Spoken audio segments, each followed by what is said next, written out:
Pak Presiden Prabowo juga percaya bahwa negara yang berkelanjutan itu apabila dia memiliki kemampuan dan kekuatan di bidang energi.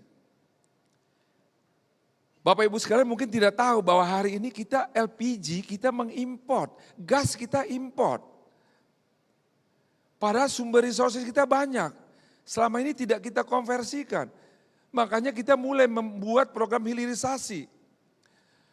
Akan ada DME, bagaimana merubah coal batu bara kita menjadi gas. Sehingga dengan demikian import kita terhadap LPG bisa kita turunkan. Devisa outflow kita berkurang, ketergantungan kita terhadap negara lain makin berkurang.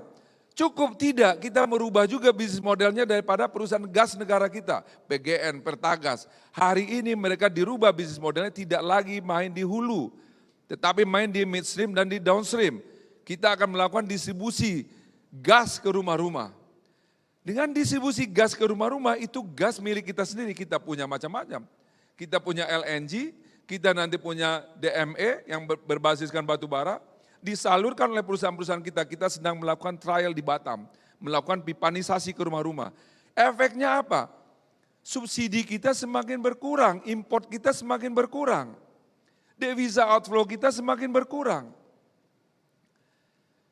Satu, tadi di sisi gas, cukup tidak? Kita sudah menstop import kita terhadap diesel. Kita punya resources pengganti untuk itu. Kita punya dari B40 menjadi B50. Hari ini kita sudah tidak mengimport lagi di solar kita. Kita memiliki kemandirian di bidang energi.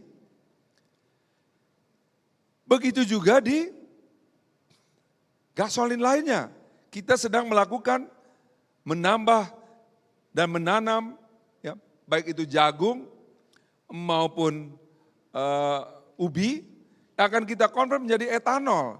Sehingga nanti mengurangi juga ketergantungan kita terhadap import BBM. Ada program jangka panjang yang disiapkan dengan pemikiran yang dalam untuk menuju Indonesia yang kuat secara ekonomi. Begitu juga dengan cadangan kita. Banyak orang berbicara bahwa cadangan kita 22 hari, kemudian mereka berpikir kok tinggal sedikit. Mereka tidak tahu sebelumnya lebih sedikit lagi. Justru pemerintah sekarang berpikir bagaimana supaya paling tidak cadangan energi nasional ini menjadi lebih besar. Makanya di dalam programnya Bapak Presiden Prabowo dicantumkan penambahan storage, oil storage.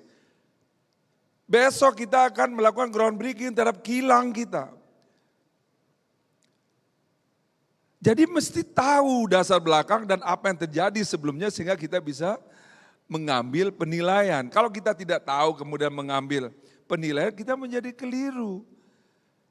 Justru kita ingin meningkatkan cadangan energi nasional kita dengan membangun oil storage, kemudian akan membangun kilang, juga meningkatkan lifting kita, sebagaimana disampaikan oleh Pak Menteri SDM, bahwa lifting kita harus meningkat dari tahun ke tahun, dan khususnya tahun lalu dan tahun ini. Itu dalam rangka apa? Menciptakan ketahanan di bidang energi. Karena kita percaya bahwa negara yang sustain itu, dia harus memiliki kemampuan di bidang energi.